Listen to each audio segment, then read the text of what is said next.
હે ભગવાન. હાલો બોલો, શું બનાવું જમવામાં? આજે તો કંઈક મસ્તીનું બનાવો.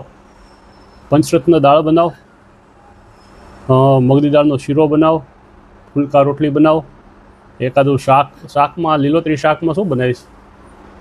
તુવેર લીલું હોય તો એ બનાવી નાખ. અને તુવેર લીલું ન હોય તો રીંગણા બટેટાનું શાક અને ગાજર, કોબી અને મરચાંનો સંભારો મસ્તીનો. અને સલાડ સંભાળજે, કાકડી ટમેટાનું ગાજરી નાખજે ને મજા આવશે.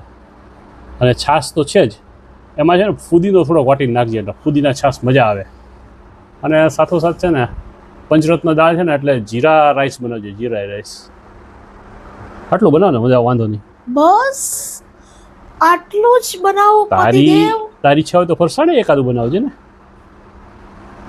યાદ કરો, હજી એકેય દેશની આઈટમ રહી નથી ગઈ ને. આ તો ખાલી આપણા ગુજરાતની આઈટમ થઈ. પંજાબી સમોસા બનાવી નાખાલ ને, વાંધો નહીં ફરસાણમાં. બસ હવે બસ હો, પછી વધારે નહીં. અરે દેશના તો હજી કેટલા રાજ્યો છે, અને રાજ્યો પૂરા થાય પછી તો દેશની બહાર બીજા કેટલા દુનિયામાં દેશ છે, એ બધાની પછી આઈટમ એટલું બોલો. બધું આ ગરમીમાં ખાઈ નહીં શકાય, એટલે માપસરનું બનાવ ને એ વ્યાજબી કહેવાય. આ માપસરનું તો બહુ ઓછું કીધું તમે. મગની દાળનો શીરો મજા આવશે, એટલે ઓછું જ બનાવ, જાજુ નથી ખાવું. પછી બહુ 2-3 આઈટમ. ચૂપ રહો હવે.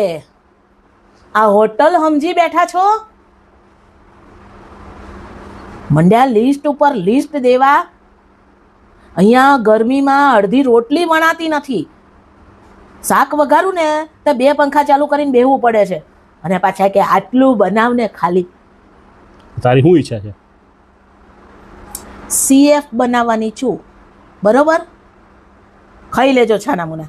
આ દર બીજા દિવસે ને ત્રીજા દિવસે તારું CF ઊભું હોય. હું CF નથી ખાવાનો.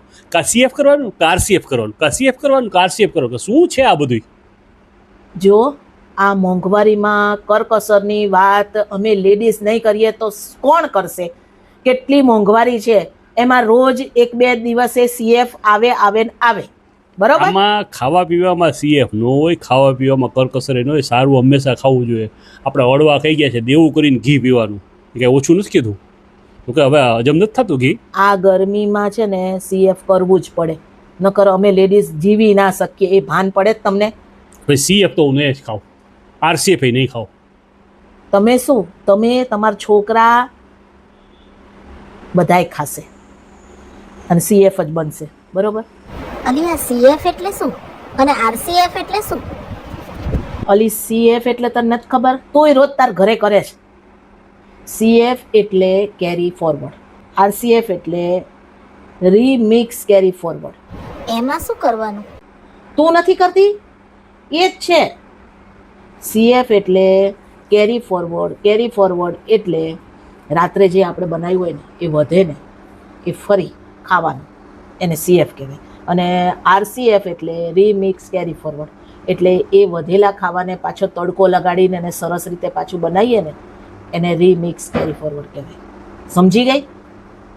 ઓય રે, આ તો હું રોજ કરું છું. જીજાજી છાનામુના ખાઈ લો, અત્યારે આવું કરવું જ પડે.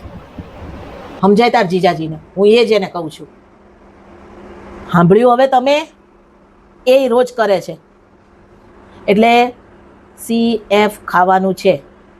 કાલે છે ને મેં પાલક મગની દાળનું શાક પંજાબી સ્ટાઇલથી પનીર નાખીને બનાવ્યું હતું રાત્રે, અને તમે અડધી વાટકી ખાધું. એ તપેલી ભરીને શાક પડ્યું છે, સમજ્યા? અને રાગી ને ઘઉંના લોટના પરોઠા મેં લોટ બાંધીને રાખ્યો છે, થોડો વધારે જ બાંધ્યો હતો, એટલે આ ગરમી મારે પાછું રસોડામાં ન જવું. એટલે એ પરોઠાનો લોટ પડ્યો છે, એના પરોઠા ઉતારી દઈશ. અને ઓલામાં કહેતા હોય તો લસણ નાખીને વઘાર દઉં પાછું. બોલો, કરી દઉં એવું? હા કરો RCF, કાંઈ વાંધો નહીં. સીધા રહેવાનું. અત્યારે ગરમીના છે ને અમારા પારા નહીં છટકાવવાના, બરોબર? અને અત્યારે મનમાં ઠાની લેજો કે દર બીજે ત્રીજે દિવસે તમને CF મળશે, બરોબર? હા, એટલે નવા ડીશની ફરમાઈશો નહીં કરવાની. આ લિસ્ટ બનાવ્યું છે ને તમે જે, એ લિસ્ટ બધું ભૂલી જજો ઉનાળામાં. મગની દાળનો શીરો, સલાડ, કોથમરી ફુદીનાવાળી છાશ. વારે વાહ, અમે તો માણસ છીએ હો, હોટલના શેફ સમજી બેઠા છો.